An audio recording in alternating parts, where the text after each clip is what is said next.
Hey, what's up guys? Today we got a new video. Might be different than the couple videos I've been doing in the couple days, but I just want to talk about VOXELBLADE. Now, VOXELBLADE was such a cool game when it came out, and a lot has happened since VOXELBLADE stopped getting updates. The owner has finally given us some updates though for VOXELBLADE 2 and when it's coming out. So to get to that question, the game is supposed to come out in around January. Now it's not exactly this when it's supposed to come out, but it's a time where he wants it to come out, and there will be a testing in January probably, he said. For now, I'll be talking about what you want to know about VOXELBLADE 2 and what to expect from VOXELBLADE. So going into the new game, VOXELBLADE 2, the game is going to have a data wipe, which I understand. Look at me, I'm a level 60, and honestly, a data wipe is fine, because the game's going to have new mechanics. It's a whole new game, so it's understandable. But today I'm going to be discussing the big major changes that will be coming into VOXELBLADE 2. The first big change we will be having is called SP, which is a new currency that the game will be adding. This currency will be able to be gained by leveling up, doing hard quests, and killing difficult enemies. SP will be used to upgrade your sword and equipment. You'll now be able to find shrines located around the map and be able to upgrade your stuff, but this time around you can choose what you want to upgrade. Now in the old game, you're only able to have one weapon, and that weapon could only go 3 paths, and sometimes could even go 3. Some of these weapons only were able to go 2. But for example, now on screen you can see now that you can customize your blade, your handle, and lastly your weapon art, which is the ability you go for, which is whatever you choose is how your playstyle is going to be. On the left you can see the item stats of those parts you have to put on your sword, as well as the tier they are. You can also upgrade them and get even stronger as you go, while on the right side you have the overall stats of your weapon once you have all the parts picked out for it. Here's some screenshots of what to expect some mixed parts to look like on your weapon. In total, there will be 9 distinct weapon types and 65 unique armor sets, which is pretty amazing, and even maybe more in the future, which we'll probably be getting in the future, so definitely we'll be seeing that go up. Now moving on to the third big change is the mob. 80% of the enemies will now have 2 new moves and or a unique behavior to make fighting more interesting, basically adding better eye to the mobs as seen on screen. Last big change is how stats will work. Stats on armor will now have unique stats or a unique boost. So far the game has 160 unique passives, but we'll be adding more throughout the development process. Overall, that's a lot of unique passives. I do like that. 160 is so far a lot of passives that I've ever seen in a game, so pretty nice. There's also new elemental types will also be brought in, such as fire boost, earth boost, water boost, and air boosts. Here's a picture of an armor set called the Sunken Armor with a water passive, which makes you deal extra water damage and is scaled with the impact of your attack. Pretty cool, sounds pretty OP. Definitely love the new system going on, so definitely look forward to that.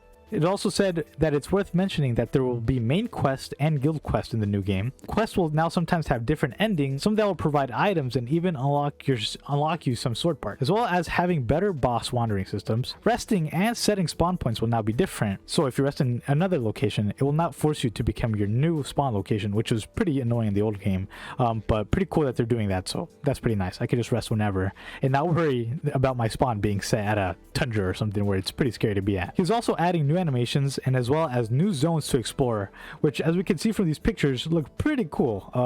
I like that they're adding new biomes, because I feel like biomes is what makes overall a game better. You know, different exploring areas, different things to see.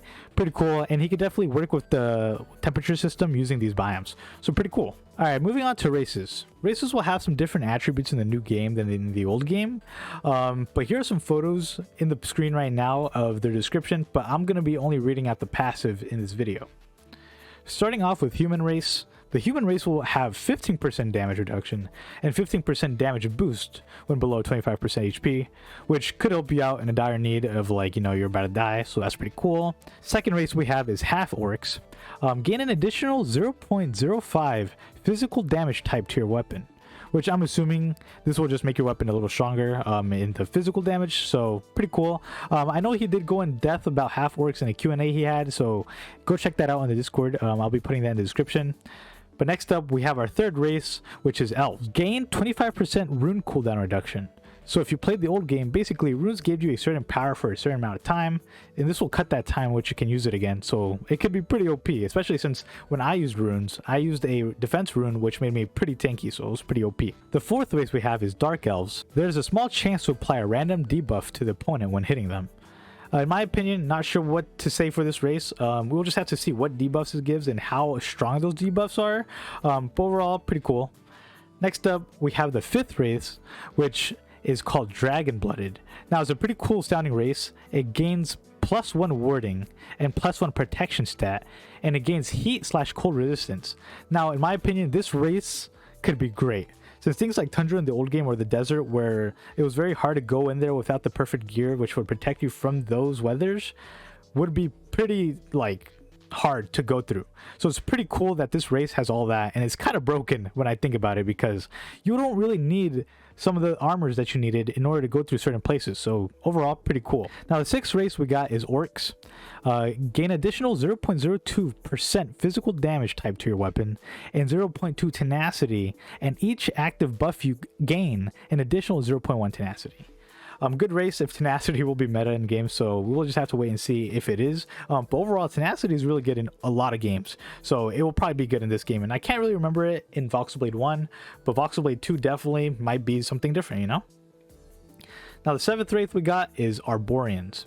Negative 100% fire defense, gets 1+ protection and a chance to entangle foes on hit. It is also stated that you have the regen as well from their old game. All I have to say for this one is that it's pretty interesting. I'm not really sure about the whole negative 100% fire defense thing, but we're just gonna have to see how well their regen is, because if I remember correctly in Voxelblade 1, the regen was alright, but if it's OP in this game, then hey, then it might be good. Now the 8th race we have is High Elves, which you gain 25% weapon art cooldown reduction, which make it an option when you're picking out your new class to go. Maybe you can choose High Elf if you know that your class is going to have a pretty good weapon art. Lastly, we have Kitsune. You gain 1+ jump boost and 100% movement speed and a 0.01+ to your attack speed. This can get very OP, as in the old game you can get very fast with bunny gear. So let's hope we don't see Sonic running around much, because it was pretty OP last game. Overall, dope races, very unique. I myself might go High Elf, as I think that may be the best one IMO, just because I might choose a class with a great weapon art, which is the class I actually have currently in game. But definitely something to look out for. Next up, we have dungeons. Dungeons were already a thing in Voxelblade 1, but in Voxelblade 2, it will be introduced to have even more dungeons. And each of them will have their own unique twist to them. Here are some pictures of the dungeons we will see. This is an enemy we will encounter in the Toad dungeon. Very big improvements I see from the animation, so it looks pretty cool. As we can see, this little guy is overall just jumping up and down, and he looks pretty cool. He looks pretty cute. I'm not gonna lie to you. He also talked about a revamp of the old Bee dungeon, which is much better now, I heard. He had stated that he wanted to remake it, and I'll have a picture up on screen about how it looks now. But it overall looks the same, but he just hasn't made new areas for it, so pretty cool. Especially since that was the only dungeon in the old game. Definitely looking forward to more dungeons though. I'm very excited. Another thing that the game will have is slots. So here on screen we could see that the game will have slots. A lot of this has to do probably with a lot of games having slots, but I love this idea, since the game has such a great variety and like overall so many things you can do and try out, that slots would be such a great thing to add, just because the old game didn't have it. And me myself, who wanted to try out everything in the game and like try out different skills and different armor sets and different like races, I had to make ults to try out different stuff. So it's pretty cool that they're making slots, so I don't have to like, you know, go on and off about changing my slot or my ult. And so pretty cool, very nice that they're adding slots. Very great idea. Next up, they'll be adding merchants. Seems that the game will be adding merchants, which is cool. Whether or not it's random gear just for a certain location is very unknown as of right now. It would be cool though if it spawns at a random time. Maybe it gives you something special, something very OP rare, you know what I'm saying? The one thing I do like about this game is that you won't see many people with what you have on.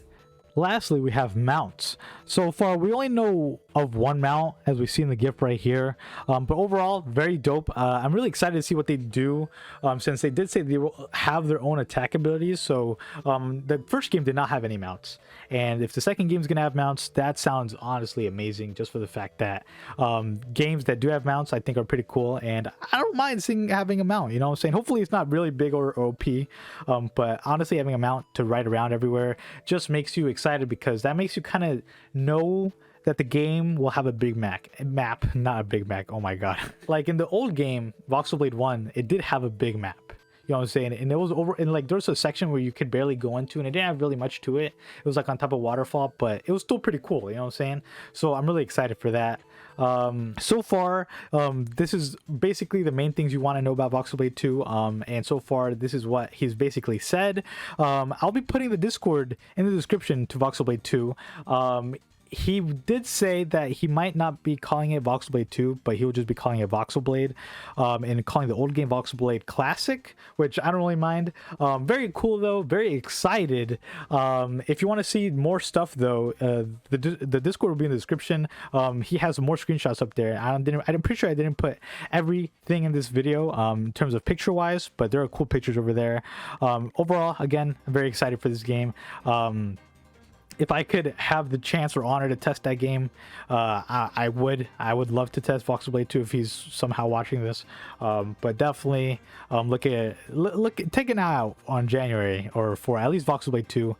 The game's gonna be amazing, and I can't wait for it. So hope you guys have a great one. Hopefully the next video will be something cool. But I'll see you guys around. Please like, subscribe if you're new. It means a lot to me, and I'll see you guys around. Peace out, everybody.